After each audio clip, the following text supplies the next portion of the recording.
That winter night, when the wind howled across the fields, a young boy heard something calling from the woods. Maybe it was fear, or maybe it was God. He followed the sound and found a truth that changed everything. Before we start Journey, please take a few seconds to hit that subscribe button and let me know in the comments. Where are you watching from? The snow had fallen all day, turning the world to glass and silence. The sky hung low, thick with pale gray clouds, and the air bit through even the thickest wool. Beneath that endless white, a small house leaned against the wind like an old man refusing to fall. It was the Dawson home, paint peeling, chimney crooked, but still standing. Inside, the dim light of a single lamp threw long shadows across the kitchen table. Henry Dawson, a 10-year-old boy with messy brown hair and eyes too thoughtful for his age, was bent over his notebook. His fingers were ink-stained, his cheeks pale from the cold that never quite left the house. He was thin but wiry, the kind of child who looked like he had grown in places that didn't have enough sun or laughter. By the stove, his mother, Clara Dawson, stirred a pot of soup. She was 35, tall but slightly stooped from long hours at the gas station where she worked. Her hair, once copper bright, was dulled by exhaustion, tied back in a loose braid. Lines had formed early on her soft face, not the kind that came from age, but from worry. Her hands moved automatically, her mind elsewhere, counting bills in silence. Outside, a gust of wind rattled the window pane, followed by a sound, thin, distant, and haunting. It wasn't the wind, not quite. It rose again, longer this time, trembling through the trees. Henry lifted his head. "Mom, did you hear that?" Clara paused, spoon midair. "Just the wind, sweetheart. Storm's coming." But Henry knew the wind. This wasn't it. It was a cry, low, aching, something alive. His heart gave a small, frightened leap. Beside the door, lying like a shadow made of fur, Ranger stirred. The German shepherd was nearly 6 years old, his coat thick and dark as burnt oak, eyes a deep amber that caught every flicker of light. His ears perked, muscles tensing beneath his sleek fur. Ranger had once belonged to Henry's father, who died 3 winters ago in a car accident on the icy road to Mill Creek. Since then, Ranger had become more than a pet. He was a guardian, a brother, a silent witness to the family's grief. The sound came again, closer now, a long, mournful howl that made Henry's skin prickle. Clara sighed. "Henry, don't you even think about—" But he was already pulling on his boots. "It's hurt, Mom. I can tell."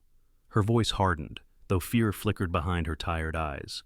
"You're not going out there after dark, not in this cold." He hesitated, guilt warring with something stubborn in his chest. Ranger was already on his feet, tail low, gaze fixed on the window. The boy and the dog shared a look, a quiet agreement older than words. When Clara turned to add more wood to the stove, Henry slipped out the back door, the wind swallowing the sound of his steps. Ranger followed close behind, paws crunching softly in the snow. The cold hit like a slap. The moon hid behind clouds, and the world glowed faintly blue. The forest behind? Their house was a tangle of white branches, skeletal and whispering. Henry moved carefully, his breath clouding in front of him, following the faint cries threading through the dark. It didn't take long. In a small clearing, half buried beneath a snowdrift, a young deer lay tangled in steel. Its leg was caught in a trap, the cruel kind made by men who didn't care what they caught. The creature's flanks shuddered with every breath. Blood darkened the snow. Henry's heart clenched. "It's okay. You're gonna be okay," he whispered, voice trembling. Ranger circled the animal once, then sat down, ears lowered, as if he understood. Henry reached for the trap's rusted hinge. His fingers burned with cold, slipping against the frozen metal. He pulled, twisted, pressed till his knuckles bled. At last, the spring gave with a groan. The deer flinched but didn't run. It was too weak. Henry stroked its neck, whispering nonsense words, his breath warming its fur. "You're free now. Go on." The animal staggered, paused, and then limped toward the trees, vanishing into the darkness. Henry sat back in the snow, chest heaving, both from cold and the fierce pulse of what he'd just done. Ranger pressed his nose to the boy's shoulder, a silent question. "Are we safe now?" Henry smiled faintly. "We did good, boy." The wind shifted. Somewhere behind them, a low crunch of boots on snow. Henry froze. Ranger's ears pricked, a low growl building in his chest. From the trees emerged a tall man in a fur-lined coat, shoulders broad and posture sharp like a blade. His beard was thick, gray-flecked, his eyes pale blue, cold and assessing. "I suppose that was your good deed for the night," the man said, voice smooth as ice. "That was my trap you just opened." Henry swallowed hard. "It was hurt. I had to help." The man stepped closer, snow cracking beneath heavy boots. "You just cost me $50 in meat. Do you know who I am, boy?" Henry shook his head. "Calvin Brooks," the man said, "owner of this land, and soon, the owner of that house you squat in. Your mama still owes me 3 months' tax." His smile didn't reach his eyes. "Tell her I'll be coming by in the morning."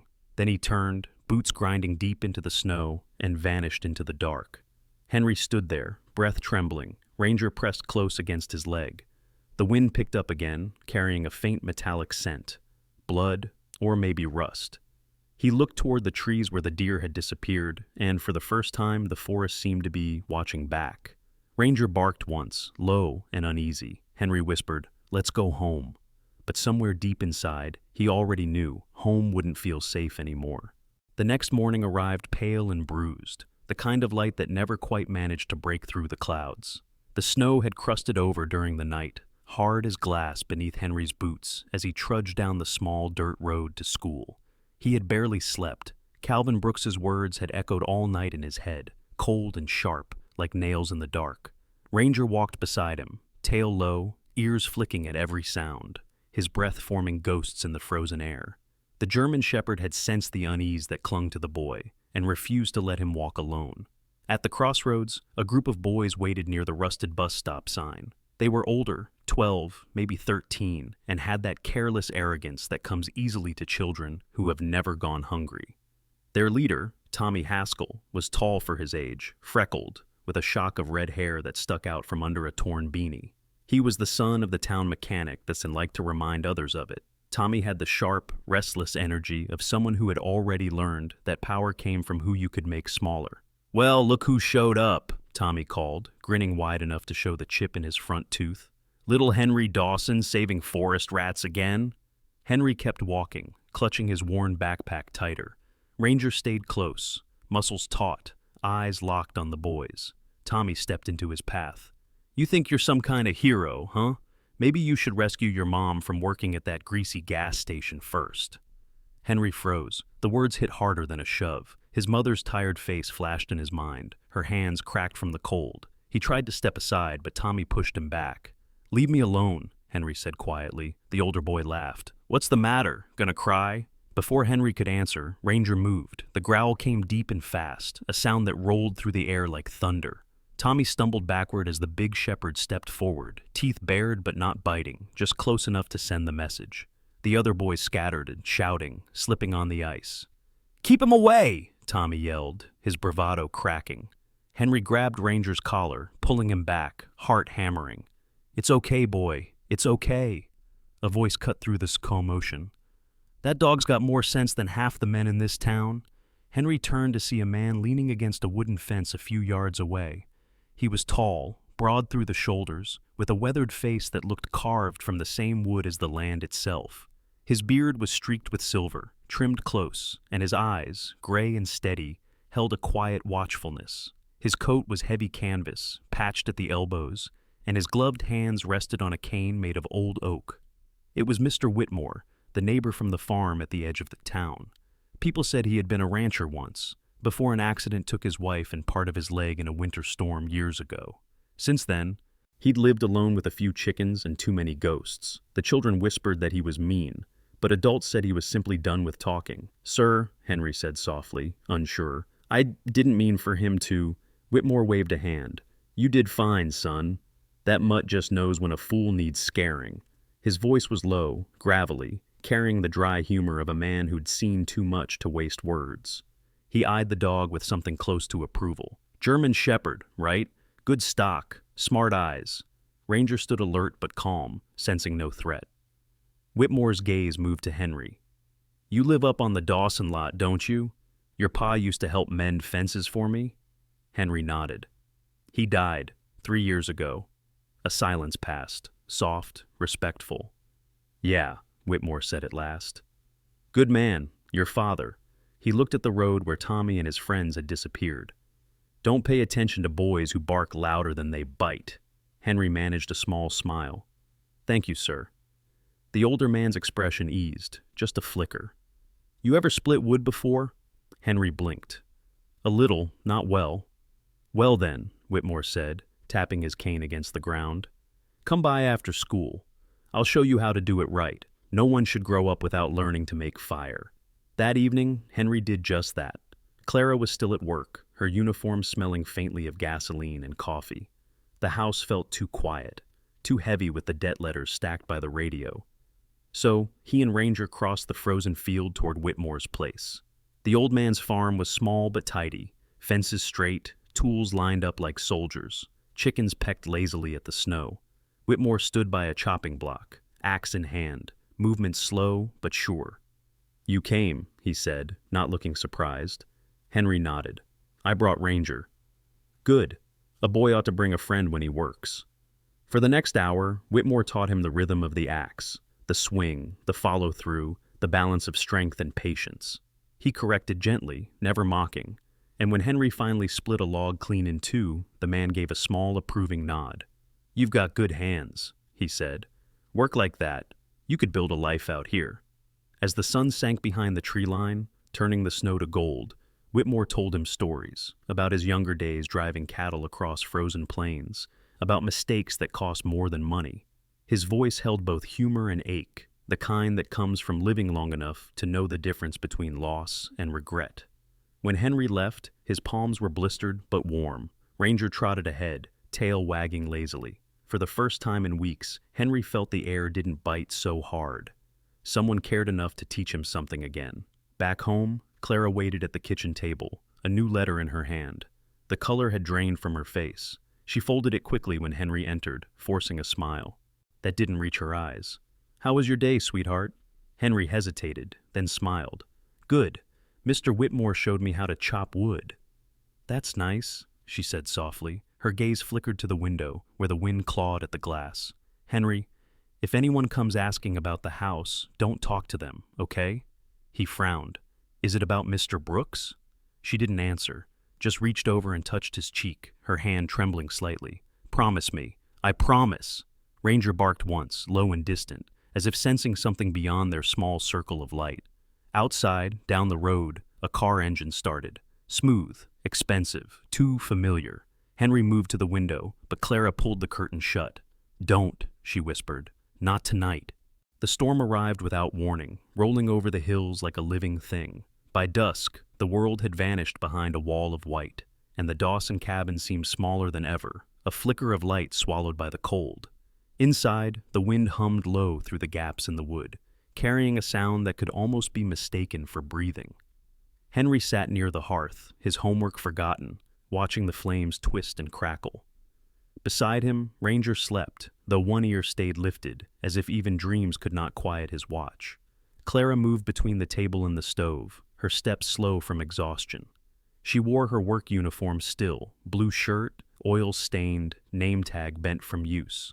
Her hands trembled slightly when she poured the stew into bowls.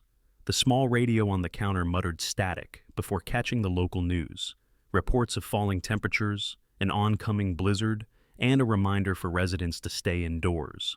Clara turned the knob off, the silence somehow heavier afterward. Henry looked up. Mom, do you think Mr. Brooks will really come for the house? She didn't answer right away. Her eyes, a faded green like weathered glass, flickered to the stack of letters near the lamp. We'll be fine, she said softly, though her voice betrayed her. Eat while it's warm. Outside, the wind screamed against the windows. Ranger lifted his head, nose twitching. Henry followed his gaze toward the door, but saw only their coats hanging limp on the rack. The storm pressed harder. An hour later, after the dishes were done and the fire burned low, Clara finally allowed herself to rest. She sat by the small window, staring into the night, her reflection pale and tired. She thought of the gas station lights flickering over empty roads, of Calvin's shadowed smirk when he came by earlier in the week to remind her of the payment due. He was a man used to control, a broad-shouldered figure in his late 40s, with slicked-back black hair now streaked with gray. His eyes were the full blue of glacier ice, cold, but clear enough to see himself reflected in every frightened look he received. Once people said he had been charming, the kind of man who bought rounds at the bar and knew everyone's name. But after his wife left town for good, the charm turned to bitterness, and the whiskey turned him mean. Henry had gone to bed early, but the house never slept. The storm thudded against the roof, and sometimes, between the wind's breath, came something else, a distant metallic clink, soft but deliberate. Ranger's ears shot up. A low growl rumbled from his chest. "Easy, boy," Clara murmured, but he was already on his feet, moving toward the back door. The hairs along his spine stood like bristles. Then came the smell. Smoke. Clara froze. For a heartbeat, her mind refused to believe it. Then she saw it, a faint wisp curling through the crack beneath the door. "Henry!" she screamed, rushing down the narrow hall. The boy stumbled from bed, eyes wide. "Mom, what?" "Out the window, now! Ranger, go!" The German shepherd barked, sharp and commanding. He darted to the front, claws scraping against the floor. Henry grabbed his coat, coughing as smoke thickened in the air. The back of the house glowed faint orange. Someone was shouting outside, men's voices, rough, drunken, half-laughing. Through the frost-streaked glass, Henry saw movement. 2 figures near the barn, one holding a torch. Ranger lunged at the door, barking furiously. The men outside cursed. One swung something, maybe a stick, maybe a crowbar, against the door. Clara pushed Henry toward the side window. "Go with Ranger, don't stop!" He shook his head. "I won't leave you." She caught his face between her hands, soot smudging her fingers. "You'll find help. Go to Mr. Whitmore's, now." Before Henry could argue again, a crash echoed through the house as one of the windows shattered. Cold air and snow burst inward. A flaming rag landed near the table. The curtains caught instantly. Ranger barked once, loud and fierce, then bit at Henry's sleeve, dragging him toward the window. With trembling hands, Henry pushed the latch open and climbed out into the blizzard, the dog leaping after him. The night outside was chaos, wind howling, snow slicing at his face. He could barely see the barn's outline, now fully ablaze, the flames dancing wild against the storm. He turned once, just long enough to see his mother at the window, her face lit by firelight and fear. He ran. Ranger stayed ahead, guiding him through the white blur. Every few seconds, the dog looked back to make sure the boy was still there. Henry's lungs burned, tears freezing on his cheeks. Behind them, the barn roof gave a thunderous crack as it collapsed. When they reached the edge of the field, a new light appeared, dim at first, then stronger, a lantern. "Henry!" The voice cut through the wind, deep and rough. Mr. Whitmore emerged from the dark, his coat dusted with snow, hat pulled low over his scarred brow. He had been out checking his fence when he saw the flames rising across the creek. "Are you hurt?" he demanded, grabbing the boy's shoulders. "Mom's still inside. They set fire to the barn. There were men." Whitmore didn't wait. He handed Henry the lantern. "Stay with the dog. Don't move." Then he trudged forward, limp and all, into the storm. The snow came down so hard it swallowed him within seconds. Henry waited, clutching Ranger's fur, until the noise of shouting reached them again, this time louder, angrier. Whitmore burst back through the storm, dragging one of the intruders by the coat. The man was young, maybe 20, face raw and red from the cold, his breath reeking of liquor. "Who sent you?" Whitmore barked. The man spat blood into the snow. "No one you can touch, old man." He tried to swing, but Ranger lunged, knocking him down. The shepherd's teeth caught the man's sleeve, holding him fast without breaking skin. A perfect soldier's restraint. A second man appeared from the darkness, swinging a metal rod. Whitmore turned just in time. The blow glanced off his shoulder, sending him to one knee. Henry screamed. Ranger released the first man and charged, hitting the attacker full force. The sound of struggle vanished beneath the wind. Moments later, sirens cut through the storm, faint but growing. Someone from the highway must have seen the fire. The intruders fled, stumbling into the trees. Whitmore hauled Clara from the porch, just as the fire truck lights pierced the snowfall. Henry ran to her, sobbing. Her face was smudged with ash, a shallow cut on her temple bleeding, but she smiled weakly. "I told you to run." He held her tightly, unable to speak. By the time the fire was out, Calvin Brooks had arrived, coat buttoned, expression perfectly measured. He stood before the sheriff, feigning surprise. "What a tragedy," he said. "I warned her that wiring in these old houses was dangerous." Whitmore's jaw tightened, but he said nothing. The sheriff, a heavy man named Deputy Cole, weary from too many winters and too few miracles, took notes without much belief. As the flames died, Henry looked at Calvin, at the way the man's smile lingered just a second too long. Something changed in the boy then, a small, quiet breaking. For the first time, he understood that justice was not something freely given. It had to be fought for. And somewhere behind him, Ranger stood still, snow dusting his fur, eyes locked on Calvin Brooks as if memorizing the scent of an enemy. The snow had stopped falling 3 days after the fire, but its ghosts still clung to the ground. The barn was gone. Blackened beams and half-melted iron nails scattered across the field like the bones of a fallen creature. The Dawson home stood miraculously intact, though its walls smelled faintly of smoke, no matter how many times Clara scrubbed them. At night, when the house grew quiet, the wind still seemed to carry the crackle of that night's fire, whispering through the cracks in the wood. Clara sat on the porch, wrapped in an old wool shawl. Her face, pale and tired, bore a faint bruise on one cheek, but her eyes, green-gray, soft as river stones, had started to thaw. She held a mug of coffee between her hands, its steam rising into the cold like breath from an old memory. Across the road, Mr. Whitmore was mending a fence, his movements slow but steady. The man had broad shoulders, a limp that no longer seemed to slow him, and a face shaped by both wind and regret.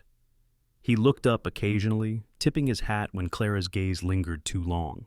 For days after the fire, he'd been there, bringing firewood, helping repair the broken door, even fixing the leaky roof that Clara had been too afraid to climb. The first time she'd tried to thank him, he'd brushed it off with his usual gruff humor. A man's gotta earn his supper somehow.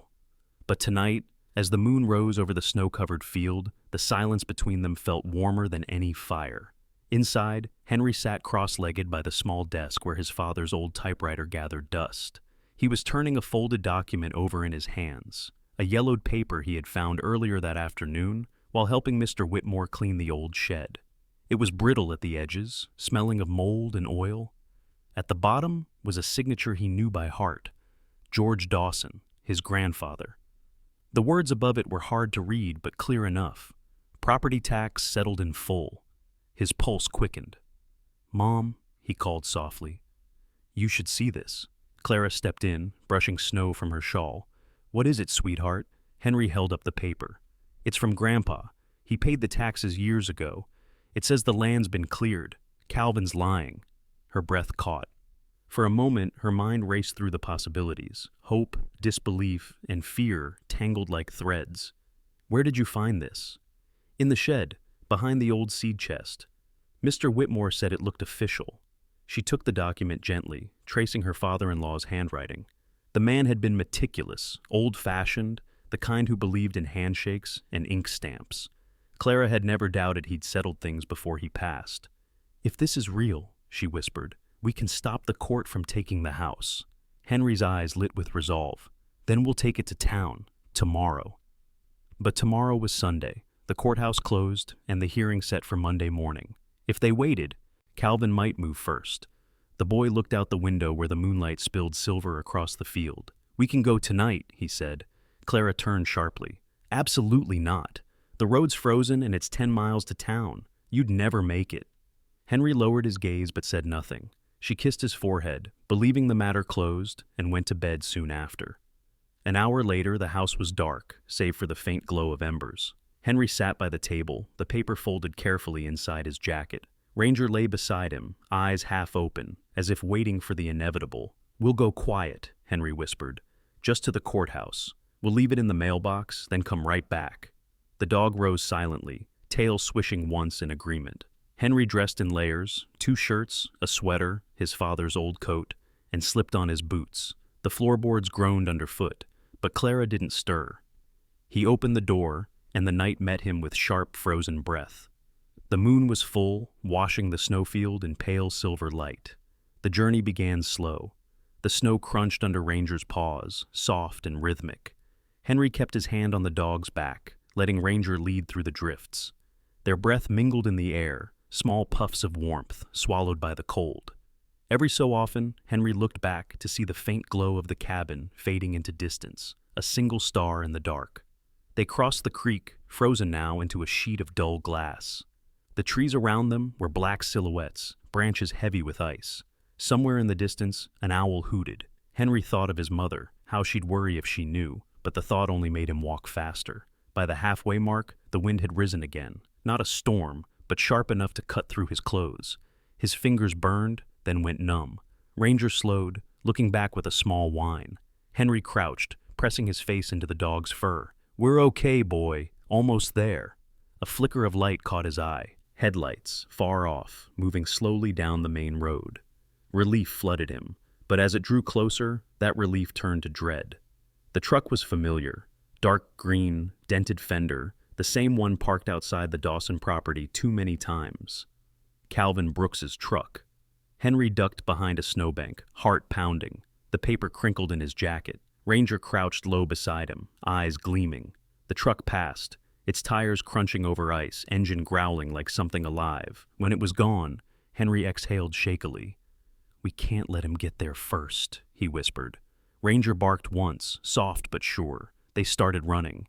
The moon followed them across the open fields, their shadows stretched thin and long. The boy's breath came in ragged bursts, his legs burning. He didn't stop until he saw the dark outline of the courthouse tower rising above the snow. Then, from the tree line behind him, came the rumble of the truck again. Closer this time, turning onto the same road. Henry looked at Ranger, fear and determination flashing across his young face. "We're not losing it now." He sprinted forward, clutching the proof in his gloved hands, while the sound of the truck roared nearer, breaking the silence of the frozen world. The snow had turned to shards of ice that sparkled under the moonlight, a quiet battlefield of white and silver. Henry's breath came in uneven bursts, clouds of fear and determination rising into the frigid air. Ranger ran beside him, the German shepherd's powerful legs churning through snowdrifts, his fur matted with frost. Behind them, the low growl of Calvin Brooks's truck cut through the night, a beast of steel and vengeance on four tires. Henry clutched the old paper close to his chest. He could almost hear his grandfather's voice echoing in the rustle of the parchment. "Don't let them take what's ours." Ahead, the dark road led toward the courthouse lights, still distant, flickering like a promise. The roar grew louder. Calvin's headlights burst through the trees, casting the boy and the dog in harsh white glare. The truck skidded sideways, blocking the narrow path.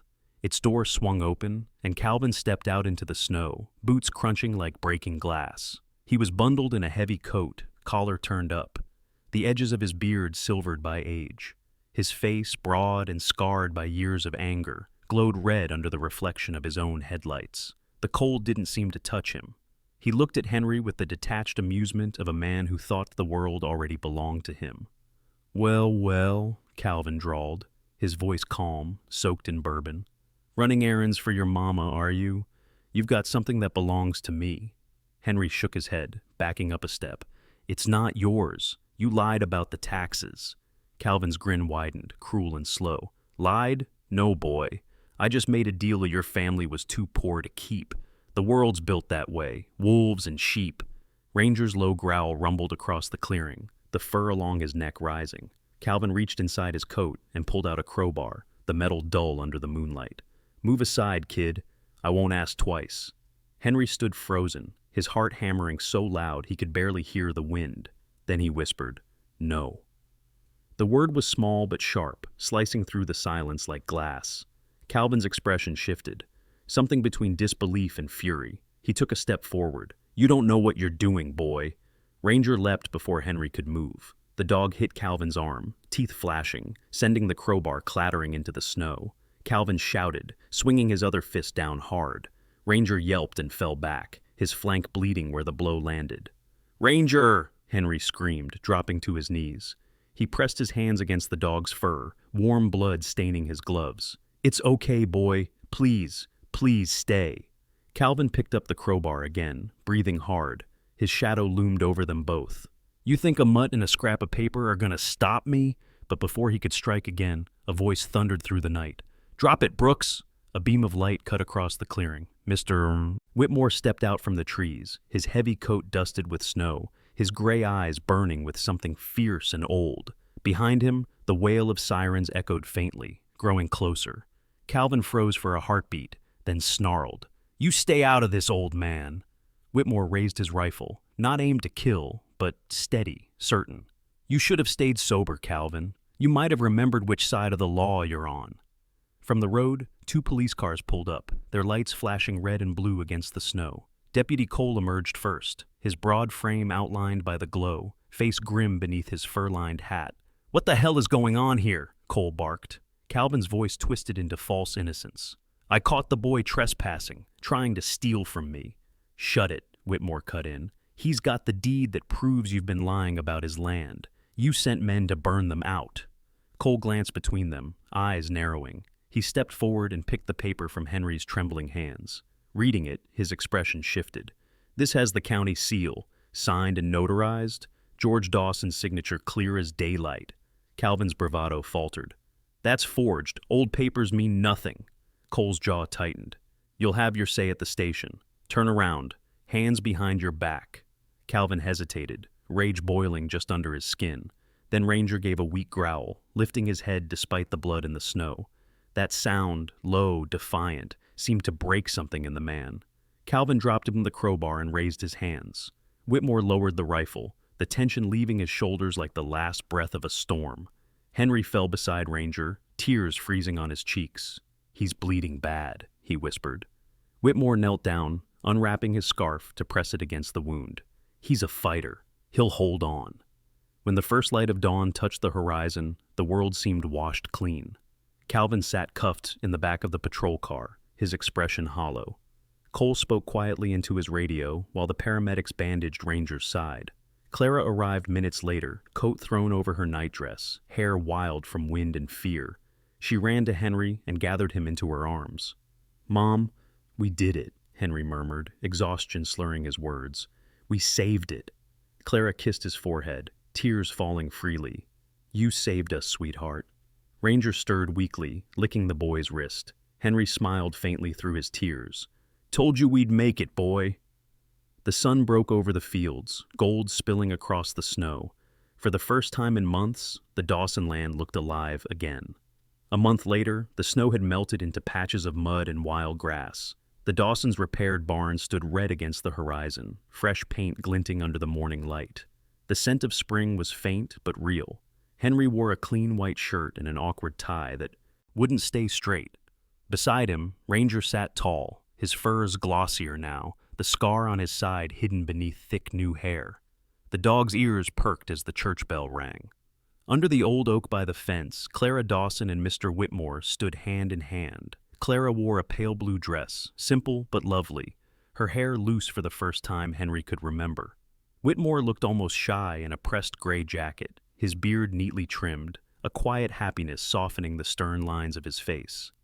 The ceremony was small, just a few neighbors, the sheriff, and the pastor, Reverend Abel, an elderly man with a warm, wrinkled smile and eyes that seemed to see straight through pretense. He had baptized nearly everyone in town and buried most of their parents. Now, he joined 2 hearts that had known too much winter. When it was Henry's turn to speak, he held a folded piece of paper and cleared his throat. "My mom once told me every winter has its own sunrise," he began, voice steady but soft. "I think ours is today, because I get to see everyone I love in one place, and because Ranger's tail hasn't stopped wagging since morning." Laughter rippled through the small crowd. Even Whitmore chuckled, a deep, rare sound. As vows were exchanged, Ranger barked once, as if to seal the moment. The wind carried the sound across the fields where snow had once buried everything. The ice was gone now. In its place were footprints, sunlight, and the echo of survival. Henry looked up at the pale blue sky and smiled. Somewhere deep in his chest, he understood that courage wasn't just facing danger. It was believing that love could grow again, even after the coldest storm. And when Clara and Whitmore kissed beneath the oak, the boy whispered to Ranger, "Told you, buddy, every winter ends." The dog leaned into him, warm and alive, as the morning sun crowned the field in gold. Sometimes miracles don't come with thunder or light from the sky. Sometimes they come quietly, through the courage of a child, the loyalty of a dog, or the kindness of a weary heart that chooses love again. That night, when the first light touched the snow, it wasn't just dawn, it was grace. Because in the coldest season of their lives, God had been there all along, watching, guiding, waiting for their faith to bloom again. And maybe that's how life works for all of us. When we feel lost, when hope seems gone, Perhaps God sends us little messengers, a friend, a child, even a loyal animal, to remind us that His love never truly leaves. If this story touched your heart today, share it with someone who needs a reminder that faith still works miracles. Leave a comment with if you believe that love and God's grace can still change the world. And don't forget to subscribe, so we can keep spreading stories of hope, kindness, and the quiet miracles that still happen every single day. May God bless you, your loved ones, and every loyal heart that stands by your side.